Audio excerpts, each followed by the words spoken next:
Alors bonjour à tous, aujourd'hui nous continuons notre lecture de la Bible à la lumière de la tradition de l'Église et nous en sommes rendus au chapitre 22 du livre du Lévitique et nous verrons sur les chapitres 22 et 23 en deux vidéos la sanctification des offrandes et des fêtes.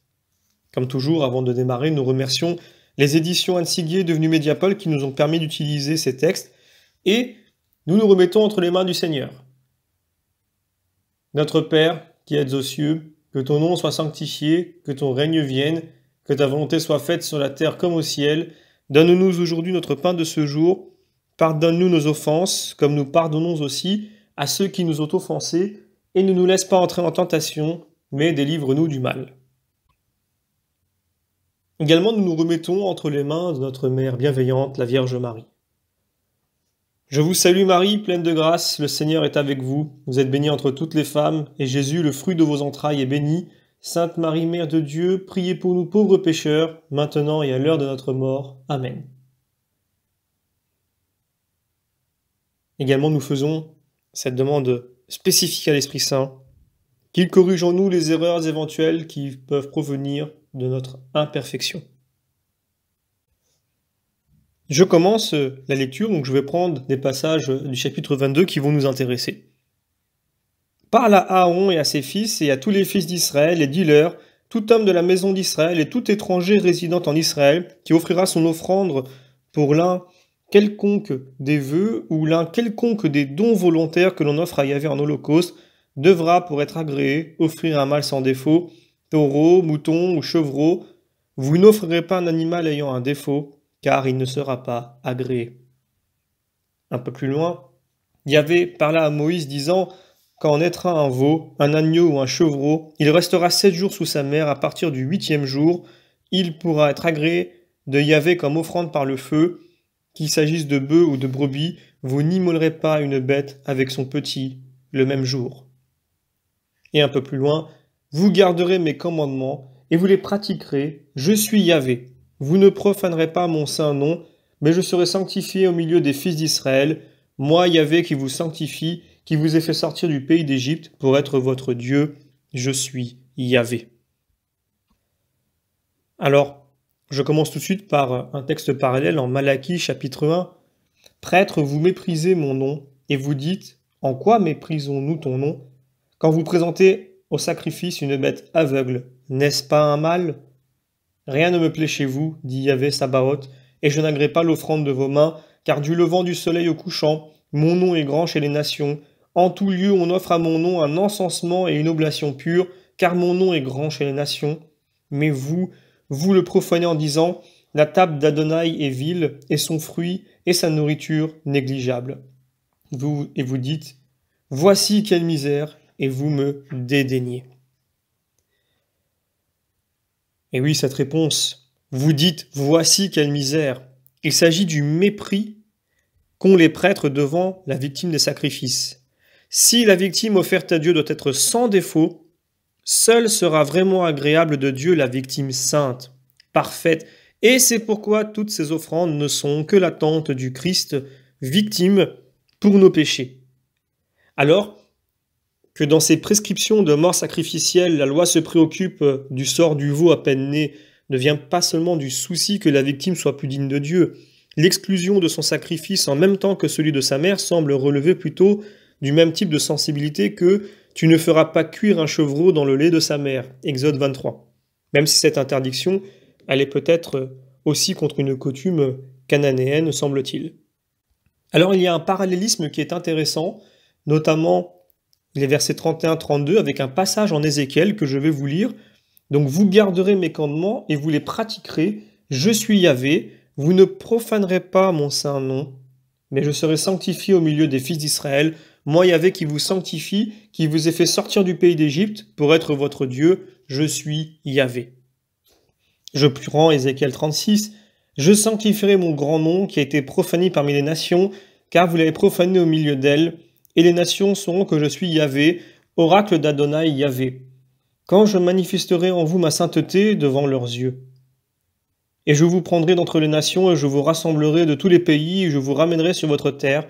Je répandrai sur vous des eaux pures, et vous serez purs, et de toutes vos souillures et de toutes vos idoles, je vous purifierai, et je vous donnerai un cœur nouveau, et je mettrai au-dedans de vous un esprit nouveau. J'enlèverai de votre chair le cœur de pierre, et je vous donnerai un cœur de chair. Et je mettrai mon esprit au-dedans de vous, et je ferai que vous marcherez selon mes préceptes, que vous garderez et accomplirez mon droit. Alors on voit bien, avec ces textes parallèles, que le parallélisme est frappant, bien que l'ordre soit inversé. Pratique de la loi, profanation possible du nom de Dieu, si ceux qui sont liés à lui par l'alliance ne l'observent pas, et tombent dans les turpitudes des païens. Et enfin, promesse de sanctification, le tout dans cette même perspective d'alliance et d'accomplissement de la promesse faite à Abraham, un peuple tiré de l'exil vers une terre. D'ailleurs, tout cela est sous-entendu dans la première demande du Notre Père. Que ton nom soit sanctifié. Sous-entendu en nous, par la pratique de la loi de sainteté, et non profané par nos péchés ou même une conduite seulement mondaine, sanctifié par les eaux du baptême et le don du cœur nouveau, de l'esprit nouveau. Ce thème de la nouveauté ou du renouveau est inhérent à notre lecture même de l'alliance ancienne comme préparatrice et typique de l'alliance dite justement nouvelle et bien meilleure. Et c'est en particulier l'argument central de l'épître aux Hébreux.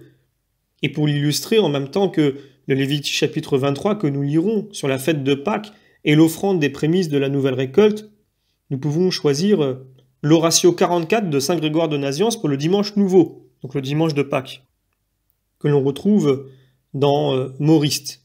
C'est un bon exemple de la méthode harmonique de l'exégèse traditionnelle. Donc on va vous lire le passage, mais avant, un petit mot. Saint Grégoire de Nazianze rapproche en effet la tente du désert et la dédicace du temple de Salomon et les enseignies de Jean chapitre 10, qui se passent précisément à l'anniversaire de cette dédicace. Ce sont trois époques bien différentes, mais peu importe, puisque la perspective est symbolique et non historicite. Elle permet en outre de passer de ces renouvellements historiques au renouveau éternel que portait en germe l'institution du septième jour et que réalise la nouvelle création, c'est-à-dire notre rédemption par le mystère pascal du Christ. C'est une invitation à nous convertir, donc à nous renouveler. Et pour terminer, Saint Grégoire de Nazianze peut rapprocher encore ce temps de Pâques du renouveau printanier, et ainsi s'harmonise histoire, grâce et nature. Quelle perspective féconde! Je vous lis le passage en question. L'attente du témoignage est renouvelée avec la somptuosité dont Dieu a donné le modèle et que Bézéléel a réalisé, que Moïse a établi. Désormais, le règne de David est inauguré, d'abord par l'onction, puis par l'acclamation. À Jérusalem, on célébra les enseignies, dit l'Écriture, et c'était l'hiver de l'infidélité. Jésus était là, Dieu est temple, Dieu éternel, temple visible qui en un jour serait détruit, et le troisième jour se relèverait pour à jamais demeurer, et pour que je sois sauvé moi aussi et que je devienne nouvelle créature. C'est aujourd'hui que, passé par la mort, nous avons rejoint la vie. Vie nouvelle, telle est la fête de ce jour, redisons-le, mes frères, avec bonheur. Tu m'objecteras peut-être, c'est le premier dimanche qui était nouveau, celui qui vit la création de la lumière, car il est clair que la création commença un dimanche, puis qu'elle s'acheva le jour du Shabbat, septième jour. Je réponds, ce tout premier dimanche portait le salut en germe, mais notre dimanche est l'anniversaire du salut. Le premier était frontière entre sépulture et résurrection, mais celui-ci appartient tout entier à la seconde création, il s'ouvre sur l'état de la vie céleste. Vous avez donc l'explication du renouveau. À vous maintenant de vous renouveler, de vous affermir dans la vie nouvelle. Pas de haine contre ton frère, qui n'y peut rien.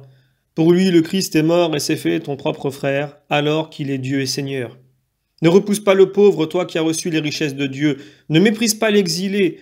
Pour lui, le Christ s'est exilé du paradis. Ne ris pas de la chute d'un frère. Essaie de franchir le pas sans choir, et tends la main à celui qui gîte à terre. Quand il t'arrive un sujet de tristesse, ne désespère pas du bonheur, et quand tout va bien, n'oublie pas la tristesse, qu'une certaine inquiétude tempère la joie, et que ton espérance triomphe de la tristesse. C'est ainsi que l'homme est nouveau, c'est ainsi que l'on célèbre la fête du renouveau. Ne parais pas les mains vides en ma présence, dit le Deutéronome, mais apporte avec toi tout ce que tu as de plus beau. Maintenant donc, présente-toi nouveau devant le Seigneur, avec des mœurs nouvelles, tout entier changé en l'homme nouveau. Les choses anciennes sont passées, et voilà que tout est nouveau. En cette fête, présente à Dieu l'offrande d'un noble changement, et pour ne pas t'en croire l'auteur, dit avec David, « Ce changement est l'œuvre de la droite du Très-Haut. » La parole du Seigneur veut que tu ne restes pas stationnaire, mais que, mu d'un perpétuel et admirable mouvement, tu deviennes sans cesse nouvelle créature. Alors le ciel pour toi sera nouveau et la terre nouvelle. Revenons à la fête d'aujourd'hui. Tout concourt à notre bonheur, tout se réjouit avec nous. La part princière de l'année déploie ses fastes pour le prince des jours. Elle prodigue tout ce qu'elle a de plus beau et de plus attirant, lumière plus transparente, source plus limpide, profusion de fleurs et sur les prairies les vagues des petits agneaux.